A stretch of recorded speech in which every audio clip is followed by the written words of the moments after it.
जगताप यांची पणती आणि वारकरी संप्रदायाचा मसा लाभलेले माझे आजोबा परमेश्वर जगताप आणि नरसिंग जगताप यांची मी दान आपल्या समोर आज सादर करत आहे।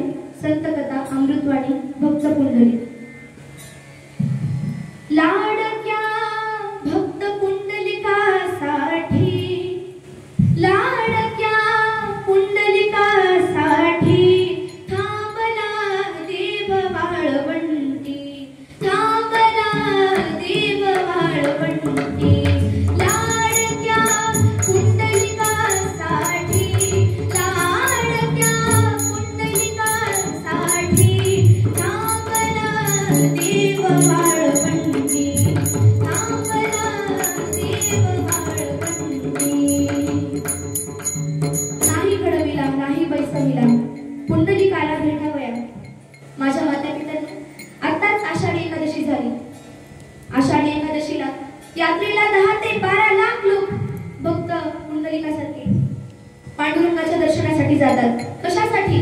कार्तिक यात्रेला 8 ते 9 लाख भाविकांची गर्दी पंढरपुरात होते।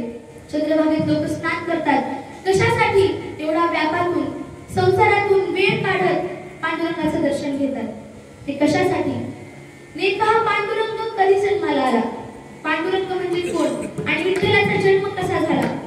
पंढरपूर नगरीत चंद्रभागेच्या काठावर वाळवंटात विठ्ठलाचा जन्म कसा झाला हे आपण आज बघणार आहोत। सादर होत आहे भक्त पुंडलिक। तर ही जी विठ्ठलाची मूर्ती ही घडवलेली नाहीये, स्वतः बसवलेली नाहीये, तर हा स्वयंभू अवतार आहे। भक्त पुंडलिकाला भेटायला आलेला विठ्ठल स्वतः तिथे प्रकट झालेला आहे। आणि जे लोक म्हणतात की ही मूर्ती घडवली आहे, नंतर लोकांनी तयार केली, तर त्या लोकांसाठी तुकोबारायांनी एक वाक्य म्हटले, तुका म्हणे मूर्ती घडविली जे म्हणती, तुका म्हणे मूर्ती घडविली जे म्हणती, तया मुका प्रति किडे पडो। मग हा पांडुरंग या पंढरपुरात कसा आला? समग्र वृत्तांत कथेच्या रूपात सादर होत आहे भक्त पुंडलिक। बघा मंडळी, खूप वर्षांपूर्वी माझ्या मातापित्यांनो एक श्रीमंत घराणं होतं आणि त्या श्रीमंत घराण्यात एक बाळ जन्माला आलं, पण तेही उतरत्या वयात। लाडानं एकदम आनंदानं बाळाचं नाव ठेवलं पुंडलिक। पण एकुलता एक आणि उतरत्या वयात झाल्यामुळं खूप लाडात वाढला। आणि हा सिद्धांत आहे की लाडात वाढलेली मुलं कायम खोडकर निघतात। तसा पुंडलिक ही फार खोडकर होता। आजकालची मुलं कसे असतात, आई वडिलांकडे एक मागणं घातलं की आई वडील 10 गोष्टी आणून देतात। तसं पुंडलिकाकडे सगळी सुख संपत्ती ऐश्वर्य त्याच्या पायाशी लोळत होतं, पण खूप खोडकर होता।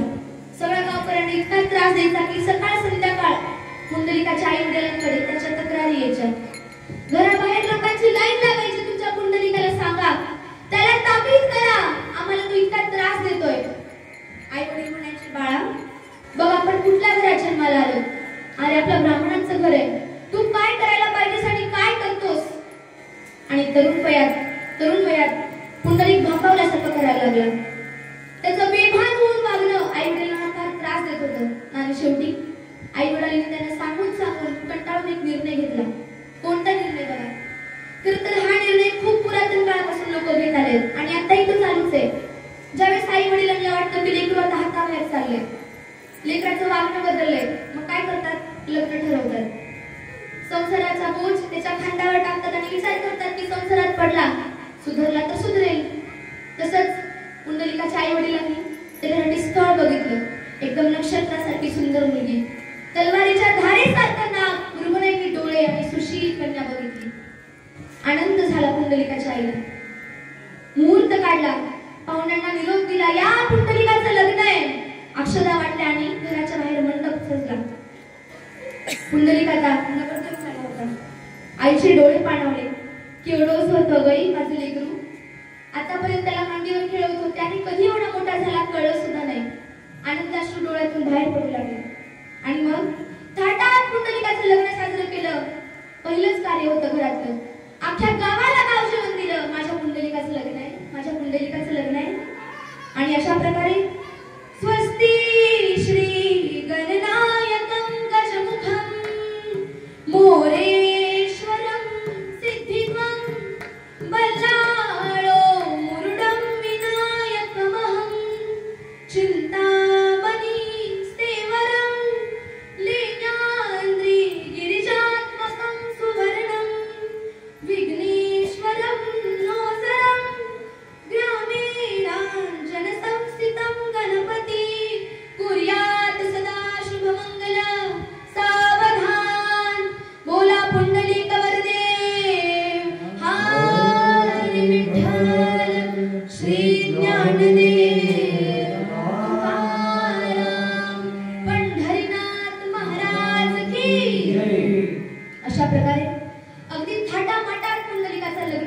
पार पडला. लग्नाच्या रात्री पुंडलिक आला आपल्या पत्नीला घेऊन आई वडिलांचा आशीर्वाद घ्यायला. आई आशीर्वाद दे. आईने आशीर्वाद दिला. अखंड सौभाग्यवती भव. आणि त्याच दिवशी घरातला सगळा कारोबार आपल्या सुनेच्या हातात दिला. वडिलांनी सगळा व्यवहार, सगळ्या व्यवसायाची जी काही कामं होती ती सगळी पुंडलिकाला सुपूर्द केली. त्यांना म्हटलं, आता पुंडलिक पडलाय, गृहस्थाश्रम तुझ्या मागे लागलाय बाळा, आता लक्ष देऊन कामाच्या जबाबदाऱ्या पार पाड. पण मंडळी बघा, बायको एवढी सुंदर होती, नक्षत्रासारखी होती, आणि म्हणून पुंडलिक आपल्या पत्नीच्या सौंदर्यामध्ये हरपून गेला. बेभान होऊन वागायला लागला. त्याला कशाचंही भान राहिलं नाही. दिवस रात्र घराबाहेर असणारा पुंडलिक घरातून बाहेर निघाला. घराबाहेर जायचं नावच काढेना. 15 दिवस झाले पुंडलिक घरातच. एखाद्या वेळेस त्याची बायको जर भांडी घासायला बसली आणि जर पुंडलिकाने त्याला बघितलं तर धावत यायचा, अगं तू काय करतेस, अगं राणी तू हे काय करतेस, तुझे एक कोमल हात, नाजूक शरीर, नको ग भांडी नको घासूस, किती त्रास होईल तुझा. पत्नी लाडात म्हणायची, अहो मग कोण घासणार, ही सगळी स्त्रियांची कामं आहेत, मी घासतो सरक बाजूला. आणि अशा प्रकारे पुंडलिक भांडी घासायला बघायचा. जर कधी बायको दळण करत असेल, जातो उडत असेल तर धावत यायचा, आगा करू नकोस ग, तुझं ते नाजूक कातड फोड येतील तुझ्या हाताला, नको ओढूस जात. ती म्हणायची, अहो धनी मग कोण कामं करणार, माझ्याशिवाय कोण आहे घरात कामं करायला. पुंडलिक म्हणायचा, अगं मी करतो सरक बाजूला, आणि बसायचं जातो ओढायला. अशा प्रकारे घरातली होती नव्हती ती सगळी कामं पुंडलिक करायचा. अगदी असंच चालू राहिलं.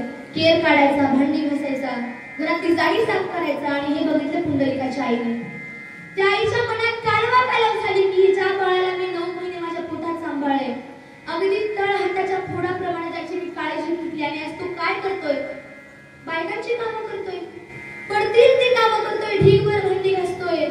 तिच्या मनात कालवा व्हायची, पोटात आग पडायची, वाईट वाटायचं, माझ्या बाळाला भांडी घासावी, जातो ओढावर, काय दिवस आले माझ्या लेकरावर.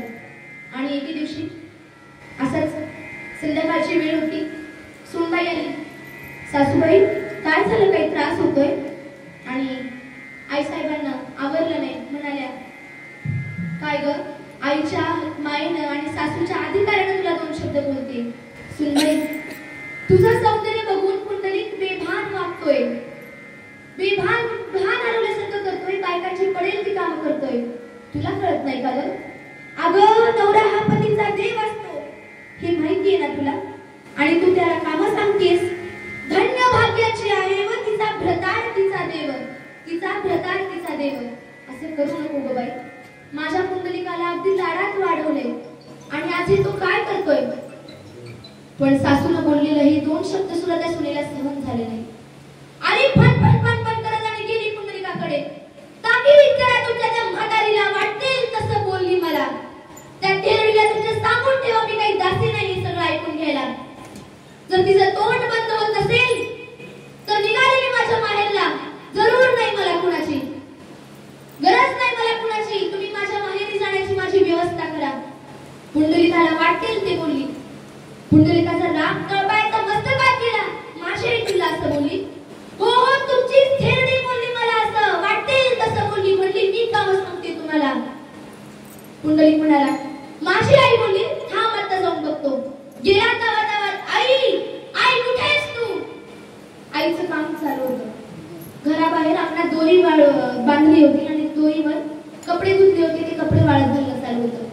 आला पण करत आणि तुटून पडला आईवर, काय काय ढेरडे, माझ्या बायकोला बोललीस काय, परत जर तिला बोलशील तर कपड्यात लाथ घालीन तुझ्या. हे शब्द पुंडलिकाच्या तोंडातून बाहेर पडले. शेजारीच वडील बसले होते, वयाची 80 पार केली होती. त्यांचा संताप झाला, राग आला की अरे जन्मदात्या आईला लाथ घालतोय असं म्हणतोय. जवळ आले पुंडलिकाच्या. काय रे बाळा, कोणावर रागावलास एवढा, जन्मदात्या आईवर, जिनं तुला रक्ताचं पाणी करून तुझा सांभाळ केला, रात्रंदिवस तुझ्या उशापाय कशी बसत राहिली, तळ हाताच्या फोडाप्रमाणे तुला सांभाळलं, तिला लाथ घालतो म्हणतोय. सारे नालायका, तुला तरी लाज ठेव, ए थेरड्या तू गप्प बस, तुला लाथ घालीन. बापाला वाटलं पोरग रागवत आहे, म्हणत असेल 4 गोष्टी बोलत असेल. त्याला वाटलं की पण पुंडलिक मान ठेवतो, माझा मोठा आहे मी त्याच्यापेक्षा, मला लाथ घालशील बाळा? घाल बरं बघू घालतोस. जवळ आला पुंडलिकाने लाट घातली बापाच्या कंबरण्यात. 4-5 खोलांटाव मारून खाली पडला बाप. रडायला लागला. आई आली पुंडलिका जवळ. अरे नालायका, काय करतोस तू हे? जरा भान ठेव रे, जन्मदात्या बापाला लाट घातलीस तू. धिक्कार आहे तुझ्यावर. सरकळे धरणे म्हणून तिच्याही कंबरण्यात लाट घातली. दोघही आईही कोपऱ्यात मुरगळून पडली. काही कळेना. बाप म्हणतो, काय ग बाई, यालाच सांभाळस ना तू? 9 महिने याचीच सेवा केलीस ना? यालाच गर्भात मारवलीस तू? बघ आज लाटा घालतोय. चांगले पांग फेडलेस रे. वडील दोन्ही हात वर करून म्हणतात, विठ्ठला बघ रे बाबा. पोरानं चांगले पांग फेडले. पण आई ती आई असते शेवटी. आईची माया समुद्रापेक्षा विशाल आणि खोल असते. आई काय म्हणते, काय हो, लहान होता तेव्हाही लाथा मारायचंच की. आपण ज्यावेळेस त्याला मांडीवर घ्यायचो त्यावेळेसही तुला लाथा मारायचंच की. जाऊ दे, एकदा माफ करून टाका. आपलंच बाळ आहे, त्याला तरी कोण आहे? अगं त्यावेळेच्या लाथा वेगळ्या होता. त्यावेळेच्या निस्वार्थी लाथा होत्या आणि आताच्या स्वार्थी लाथा आहेत. बायकोचं पदर धरून तुला लाथा घालतोय, मला लाथा बोलतोय म्हणजे काय? चांगले पांग फेडले पोराने. पुंडलिक गेला तावा आत गेला आणि ते मधले गाईचं लुगडं आणलं. बापाचं धोतर 12 बंदी उचलून आलं, त्याचं गाठोडं केलं, टाकलं त्याच्या अंगावर. हे घ्या आणि चालते वाळतून. आता या माझ्या घरात तुम्हाला थारा नाही. आई बाबाच्या पायाखाली जमीन सरकली. बापाने आठवलं की ज्यावेळेस घराचं बांधकाम चालू होतं, गवंड्याच्या हाताखाली मी मजुरी करत होतो. एक पीठ आमच्या रक्ताची घामाची या घराने बांधरात बांधली आणि आज आमच्याच घरातून आम्हाला बाहेर काढते. बाप म्हणला, चांगली पांग फेडलेस रे, निघालो मी या घरातून. आई म्हणली, काय हो, एवढ्याशा गोष्टीवर एवढं चिंतन करताय? ऐकलं का? एकदा माफ करून टाका पुराला. बाप म्हणला, ते म्हणतात ते खरंय ग, आईच्या मायेला लाज नसते हे म्हणतात ते खरंय. हे आज मी स्वतः अनुभव घेतले. पण मंडळी, शेवटी ती माय होती ना. पण वडिलांचा काही पारा उतरे ना. ऐकण्याचे झाले आणि शेवटी परत पुंडलिक ओरडला, जाता का नाही? आता माझ्या घरात तुम्हाला थारा नाही म्हटलं ना? चालते माझी फेर असता तिथे जा. निघाले. मग आपलं गठोडं घेतलं आणि बाबा निघाले. शेवटी पुंडलिकाच्या आईला म्हणतायत, तू नको येऊस ग, तुझा नाही पाय निघाला घराच्या बाहेर. एवढं सांभाळस पोराला, आता तोच घराबाहेर काढतोय म्हणल्यावर काय? मला नाही थांबणं होणार इथं. आई म्हणते पुंडलिकाची, काय हो, एवढा संसार दोघांनी मिळून केलाय. एवढ्या संसारात एवढ्या कष्टाचं पाणी केलं दोघांनी मिळून आणि आता लेकरांसाठी 4 दिवस उरले आयुष्याचे, तेही तुम्हाला सोडून काढायचे ना? नको नको, पती हाच माझा धर्म, मी पण तुमच्यासोबत येणार. निघाले दोघं. पण आईला काही घराच्या बाहेर जाऊ वाटे ना. उंबरटा पार करते तसं वाटायचं आता पुंडलिक येईल आणि मला म्हणेल, आई चुकलं ग माझं, मला माफ कर. 4 पावलं चालायची ती माऊली आणि परत मागवून बघायची की आता येईल माझा पुंडलिक, आता येईल माझा पुंडलिक. पण पुंडलिक काय एकदम रागात होता. मग काय चालू झाली मजल दर मजल. रात्रंदिवस त्यांचा प्रवास सुरू झाला. किती खडतर प्रवास होता मंडळी. सोबत काय होतं? काहीच नव्हतं, फक्त एक जोडी कपडे आणि रस्ता दिसेल तिकडे निघायचं. वय झालं होतं दोघांचंही. घरात कधी काम करून सवय नव्हती. एवढा सोन्यासारखा संसार होता आणि पोरांनी असं हाकललं. पण इकडे आई बाबा निघून आले. दोघांचा राजा राणीचा थाटात संसार सुरू झाला. पण आईचं निघून जाणं म्हणजे घराला स्मशान करून जाणे.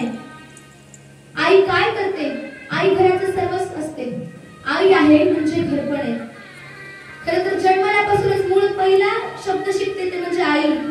आई. आणि पुंडलिक एवढं लाडाचं लेकरू होतं की आईला अजूनही विश्वास बसत नव्हता की त्यांनी आपल्याला घराच्या बाहेर काढलं. अजून 4 पावलं चालायची, मागं वळून बघायची. बाबा म्हणले पुंडलिकाचे, तू येऊ नको ग बाई, तुझा पाय नाही निघणार. गावाच्या बाहेरच आपण कसं करत आलोय. ती म्हणाली, का हो, मागं वळून बघते म्हणून तुम्हाला वाटतं का मी येऊ शकत नाही? आता नाही बघणार वळून मागं, मी कधीच तुमच्या सोबत येईन. पण मंडळी, आईचं महत्व पुंडलिकाला कसं सांगावं? आणि आपणही आईचं महत्व जाणतो. सर्वांनी मनात एकदा आपल्या आईची आठवण करा. आईने आपल्यासाठी काय काम केलंय? एक गाणं समर्पित करते आईला. आईचा चेहरा डोळ्यासमोर आला. आई माझी मायेचा सागर दिला तिने जीवनाकार. आईने आपल्यासाठी आपल्या ज्यावेळेस आपण आजारी असतो त्यावेळेस आपल्या उशा पायथ्याला बसून राहते. ताप आला तर पाण्याच्या पट्ट्या ठेवते डोक्यावर. जर कधी जास्त धावपळ झाली तर पाय दाबते. बाळा तुला काय हवंय काय नकोय आई सतत आपली काळजी घेते. चला एकदा मनातून आपल्या आईची आठवण करा. आईला धन्यवाद द्या की आतापर्यंत आईने जे जे काही आपल्यासाठी केले जे जे भोगले. आई माझी मायेचा सागर दिला तिने जीवनाकार. आई माझी मायेचा सागर दिला तिने जीवनाकार. आई वडील माझे थोर काय सांगू त्यांचे उपकार.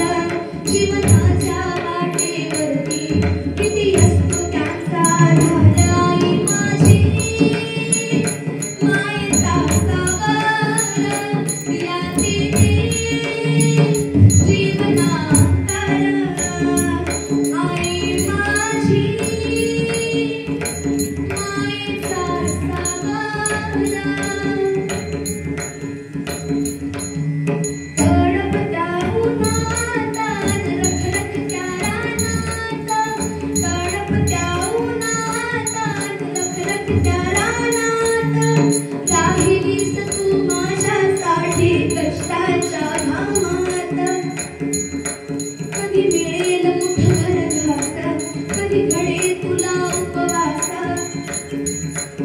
घरात जर स्वयंपाक कमी असेल तर आई आधी आपल्या लेकरांना जेवू घालते. बाळा तू खा. आई तुला नाही जेवायचं नाही माझा उपवास आहे तू खा. आधी आपल्या लेकरांना पोटभर जेवू घालते आणि त्यांच्याच चेहऱ्यावर समाधान बघून आईचं पोट भरतं.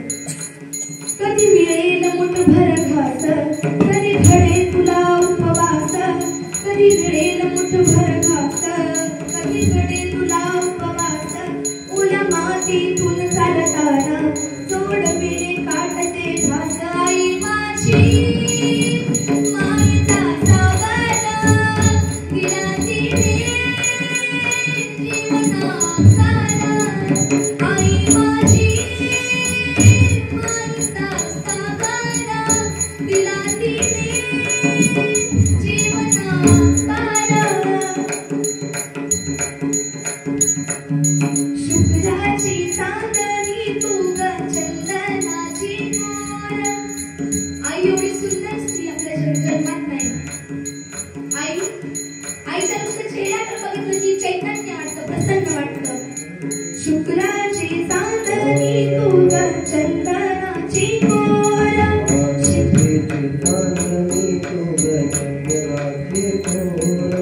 शीतल तुझी माया मनभवी जीवनभर. तुझ्या शीतल छायेमध्ये उभे आयुष्य जगेन. आई देवापाशी सुद्धा मी तुलाच ग मानेन. आई माझी मायेचा सागर दिला तिने जीवनाकार. आई माझी मायेचा सागर दिला तिने.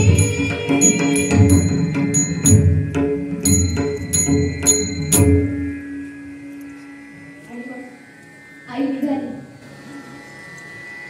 दोघा राजा राणीचा इकडं मस्त संसार सुरू होता. एकदम सुखात राहत होती दोघं राजा राणी. पुंडलिक आणि त्याची बायको. पुंडलिकाचं तसंच चालू होतं पण जे बायको सांगेल ते पान करायचं आणि राणी राणी राणी म्हणत मागत फिरायचं. बघता बघता पुंडलिकाच्या बायकोला दिवस गेले. एके दिवशी असंच पुंडलिकाने तिला फळं आणून दिली आणि काय म्हणते, काय हो माझ्यासाठी तुम्हाला किती कामं करावं लागतात. बरं झालं असतं ना दोघं म्हातारे घरातच असते तर. पुंडलिक दबचा टाकला. अगं असं काय म्हणतेस तू, आपण तर त्यांना लाथा मारून हकलून दिलंय ना. ती बाई म्हणते, बायको म्हणते, अहो आता अशा अवघडलेल्या अवस्थेत कोण घरातली कामं करणार. पगार येतं तेवढंच बरं झालं असतं, आणि वरून पगारही द्यायची गरज नाही. एखादा कोरभर भाकरीचा तुकडा टाकला तर बसली असते ती बाई, बसली असती माझ्या बाळाला सांभाळत, आणि तो थिरडा बसला असता दरवाजात गुराढोरांची राखण करत.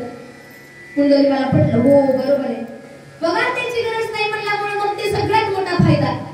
म्हणली मग अहो बघा ना कुठं सापडतात का. पुंडलिक म्हणला ठीक आहे, जवळपास कुठे सापडले सहज तर बघतो. सहज बीज काही नाही हा, हुडकूनच आणायचं मगच घरात यायचं. ठीक आहे. बायकोचा हट्ट, हट्ट म्हणजे वेदांमध्ये सुद्धा लिहिलंय, बाल हट्ट, राज हट्ट आणि स्त्री हट्ट साधे सोपे असतात. स्त्री हट्ट पुरवावाच लागतो. निघाले मग, बायकोचा हट्ट आहे आणि वाटलं की इथेच असतील जवळपास कुठेतरी, घेतले 4 पोळ्या बांधून निघाले हुडकायला. मजल दर मजल करत गावाबाहेर पडले. पण आता पुंडलिकाला कळायला लागलं, बापरे किती खडतर प्रवास आहे, कसे गेले असतील. एका चौकात वेशीवर गावाच्या 4-5 लोक बसले होते. विचारलं, माझे आई वडील निघाले तो घरातून. एक 7-8 महिन्यापूर्वीची गोष्ट आहे. दोघं तीर्थयात्रेला निघाले आणि वय झालं होतं. इथे आले होते का.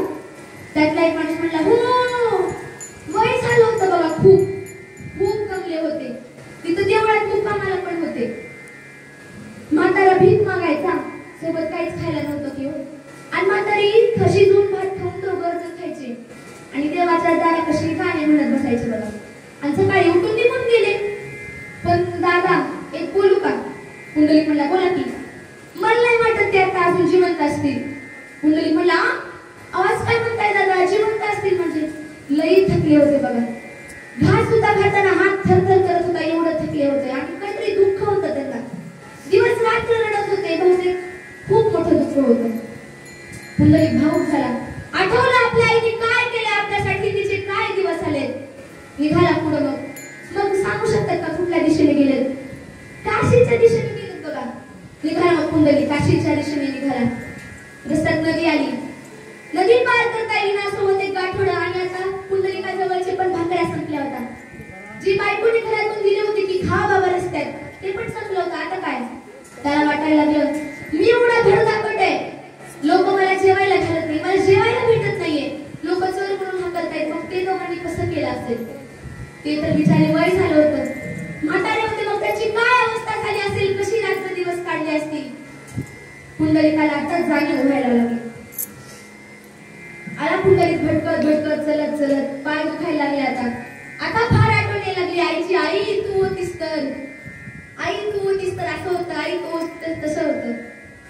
आला बघ परत काशी समोरच्या रस्त्याला लागला आणि परत एकदा विचारलं. 2 रस्ते फुटत होते की आई बाबा आणि माझे तीर्थयात्रेला निघालेत. अशी अशी साडी होती, धोतर होतं. बघितलं का हो कुठं. हो हो बघितलं हो, पण ते चांगल्या अवस्थेत नव्हते, फार थकले होते. आणि आईचे तर डोळे गेले होते, आंधळी झाली होती. माणूस म्हणतो ती जी माई होती ना, आजी होती, फार थकली होती, सारखं रडत होती, ती आंधळी झाली होती. मग त्या म्हातारी माणसाने एक काठी धरली होती आणि त्या काठीला धरून चलत चलत पुढे ती म्हातारी चलत होती मागं. पुंडलिक आता फारच भांबावल्यासारखं करायला लागला. आई आंधळी झाली रडून रडून, म्हणजे किती दुःख सहन करावं लागलं असेल आईला. आला मग पाहिलं का, होय तो होते मुक्कामाला. पण लोकांनी त्याच्यावर विश्वास ठेवला नाही. त्यांची अवस्था बघून लोक त्यांना घाबरायचे, चोर आहेत की काय म्हणून त्यांना गावाबाहेर काढलं. राहायला सुद्धा थारा भेटला नाही. मग पुंडलिकाला आठवलं, बरोबर आहे, मलाही असंच करायला लागलेत लोक. त्याला जाणीव व्हायची ती. आणि त्यांनी घरात घर सोडून जवळपास 1 वर्ष आलं होतं. पुंडलिक सुद्धा 2 महिने झालं होतं घराबाहेर चलतोय, नुसता चलत जातोय, कुठंच दिसत नाहीये. त्याच्या मनात अजून एक भीती त्याला सतावत होती की जिवंतच ऐकलं नाही. मध्ये एक माणूस म्हणला होता, जिवंत नसतील बघा म्हणून. ती एकसारखी त्याच्या मनात भीती, जर त्यांना काही झालं असेल तर. पण पुंडलिकाचा सुरुवातीला उद्देश वेगळा होता. त्याला कशासाठी घेऊन जायचं ताईला घरी काम करण्यासाठी. तो कशासाठी शोधत होता, बायकोने सांगितले म्हणून तो शोधत होता आई वडिलांना. आला मग समोर एका माणसाने सांगितलं, एक काम कर, इथे ऋषी राहतात, कुकुट ऋषी म्हणून नाव आहे त्यांचं. खूप ख्याती, खूप सत्पुरुष आहे, महान स्वामी आहेत. तू त्यांच्याकडे जा, बघ काही भेटती का मदत. गेला त्यांच्या आश्रमासमोर गेला पुंडलिक. समोर बघतोय तर काय 3 बायका काम करतायत, एक झाडून काढते, एक भांडी घासतीये आणि एक जातो ओढते, पण त्याचे वस्त्र मलिन झाले. अवतार त्यांचा बघण्यासारखा नव्हता. काम करून गेल्या त्या तिघीमध्ये आणि पुंडलिकीकडे इकडे बघेपर्यंत परत बाहेर आल्या. पण कशा बाहेर आल्या? लखलखत एकदम चेहऱ्यावर चैतन्य आलं आणि पवित्र होऊन बाहेर आल्या. पुंडलिक हादरला, अरे कसं काय? आता तर गेल्या होत्या की, आणि कशा आल्या वापस? पुंडलिक म्हणाला, मातानो, हे नक्की काय प्रकार आहे? आता तर मी तुम्हाला बघितलं होतं काम करताना आणि तुम्ही लगेच बाहेर आलात. इतक्या लखलखत तेजाळ चेहऱ्याने बाहेर आलात. त्या तिघी म्हणल्या, पुंडलिका, तुला वाटताय तशा मी सामान्य बायका नाही आहोत. आम्ही तिघी नद्या आहेत. मी गोदावरी, ही सरस्वती आणि ही नर्मदा. तुमच्यासारखे जेव्हा पापी लोक आमच्यामध्ये येऊन स्नान करतात, पाप धुतात ना, तेव्हा ते सगळे पाप आम्हाला लागतात. आम्ही मलिन होतो, आम्ही अपवित्र होतो आणि म्हणून आम्हाला इथे यावं लागतं. या आश्रमात एक ऋषी आहेत, कुकुट ऋषी. त्यांच्या इतकं सामर्थ्य, त्यांना एक सिद्धी प्राप्त आहे. तर त्यांनी येऊन त्यांचा जर आशीर्वाद घेतला तर सगळी पापं धुवून जातात. आम्ही येतो दररोज, त्यांच्या इथली कामं करतो आणि त्यांच्या फक्त दर्शनाने आम्ही एवढ्या सगळ्या पवित्र होऊन येतो. त्यांचे फक्त चरण स्पर्श करतो आणि आमच्या चेहऱ्यावर जे सगळे अंगावर जे पाप भरले ते सगळे निघून जातात. आश्चर्य झालं पुंडलिकाला, बापरे, अशी पण सिद्धी असते का? त्याला इच्छा झाली की मला पण त्या स्वामींना भेटायचंय. तो म्हणला, मातानो, मला पण भेटायचंय त्यांना, कसं करू? म्हणलं, थांब इथंच, ते सध्या कामात आहे, सेवेत आहेत त्यांच्या आई वडिलांच्या, बाहेर आलं की भेट. ठीक आहे म्हणला, बसला तिथं चांगल्यात. काही वेळानंतर स्वामी बाहेर आले. कपडे धुतले होते आपल्या आई वडिलांचे, कपडे धुतले होते, वळणीवर टाकले वाळायला. खालीला जाऊन लगेच पाय धरले, स्वामी आशीर्वाद द्या स्वामी. स्वामी म्हणले, आयुष्यमान हो, बोल बाळा. म्हणला, माझं नाव पुंडलिक, तीर्थयात्रेला निघालोय, काशीकडे जायचंय, पण रस्ताच विसरलोय स्वामी, तुम्ही मला मार्गदर्शन कराल का? स्वामी म्हणाले, हे बघ बाळा, मी कुठल्या आजवर तीर्थक्षेत्राला गेलो नाही, कुठल्या देवाची पूजा केली नाही, ध्यान धारणा केली नाही, तपस्या केली नाही, काही केलं नाही. मी तुला पत्ता सांगू शकत नाही. पुंडलिकाला ते खरं नाही वाटलं. पुंडलिक म्हणला, स्वामी, तुमच्याकडे अशी कोणती सिद्धी की देव्या नद्या तुमच्याकडे येतात आणि पवित्र होऊन जातात? स्वामी म्हणतात, हे बघ, जेव्हापासून मला कळायला लागलं तेव्हापासून मी एकच काम करतो, फक्त माझ्या आई वडिलांची सेवा करतो, अहोरात्र आई वडिलांची सेवा करतो, दुसरं काही करत नाही. ध्यान धारणा, आरती, देवपूजा काही नाही. फक्त आई वडिलांना त्याच्या वृद्धापकाळात कुठलेच कष्ट होऊ देत नाही, एवढी मी काळजी घेतो. आणि तुला माहिती बाळा, जे आई वडिलांचा अनादर करतात, जे त्यांना अपमानित करतात, त्यांचा आदर ठेवत नाही, त्यांची सेवा करत नाही, ते नरकात जातात. पुंडलिकाला आठवायला लागला, आपण काय केलं? आपण तर लाथा मारल्यात त्यांना घराबाहेर जाण्यासाठी. स्वामी म्हणाले, नरकात जातात माणसं, अल्पायुष्य होतात, वेगवेगळे रोग लागतात, कुठलेच काम चांगले होत नाहीत. म्हणून आई वडिलांची सेवा करा. आईचे पाय दाबणं म्हणजे अख्ख्या पृथ्वीला 3 वेळा प्रदक्षिणा घालण्यासारखं आहे. फक्त आई वडिलांची सेवा करा. पुंडलिक ढासायला, रडायला लागला, स्वामी, मी सगळी पाप करून बसलोय स्वामी, सगळी पाप घडली आहेत माझ्या हातातून, मी काय करू? आई वडिलांना घराच्या बाहेर काढले स्वामी मी, आणि त्यांना हुडकण्यासाठी बाहेर फिरतोय, वनवन भटकतोय, पण सापडतच नाहीयेत, कुठं गेले? ही सगळी पाप झाली स्वामी माझ्या हातातून. स्वामी म्हणले, बाळा, ते शेवटी आपले आई वडील आहेत, त्यांना हुडक, त्यांची सेवा कर. आईचं हृदय बापाचं काळी समुद्रापेक्षा अखंड विशाल आहे. तू जर त्यांची मनापासून माफी मागितली ना, अशी माफ करतील तुला. मग आता पुंडलिकाचा उद्देश बदलला. बघा मंडळी, ज्यावेळेस तो आई वडिलांना सुरुवातीला घरातून निघाला होता, त्यावेळेस कशासाठी निघाला होता? बायको बरोबर आहे, दिवस गेलेत बायकोला, आणि आता घरात काम करायला कोणीतरी पाहिजे, पगार द्यावा लागणार नाही, लोकांना आणू पकडून. पण ज्यावेळेस त्याने सगळं ऐकलं, सगळा त्रास अनुभवला, त्यावेळेस त्याला जाणीव झाली की आता आईला खरंच शोधायचंय. बायको विसरून गेला, घर विसरून गेला, संसार कुठे होता ते सुद्धा विसरून गेला. फक्त एकच आता खूळ डोक्यात, आई वडिलांना हुडकायचंय, आई बाबांची सेवा करायची, वाटेल ते करायला तयार होता, पण मला आई बाबांना हुडकायचंय. उतावेळ झाला तो. वर आता त्याची स्पीड वाढली हुडकायची. आई कुठे दिसते का सारखी सांगू लागली आईला हुडकायचंय. बघा मंडळी, त्याला बापाची जाणीव झाली. बाबा कसं करत असतील, काम कसं करत असतील, आईची माया सांगून कळते. हो, आई चार चौघासमोर लेकराला गुरवाळते, पाठीवरून हात फिरवते, मटापटा मुका घेते लेकराचा. सारखं 24 तास लेकराच्या सोबत असते, पण बाप दाखवत नाही. बाहेरून फणसासारखं टणक असतो, पण आतून इतका निर्मळ असतो ना, सांगू सुद्धा शकत नाही. बाप ही व्यक्ती आहे ज्याच्या अंगावर फाटका शर्ट असू द्या आणि पोरानं म्हणलं बाबा मला ड्रेस घ्यायचाय, काहीही न विचार करता चल बाळा घेऊ. बाप फाटके चप्पल घालून फिरल, फाटका बूट घालून फिरल, पण जर लेकरानं दुकानात गेलं एखाद्या 1,500 जर शूज पसंत केला, बूट घे चल बाळा म्हणून तयार होतो.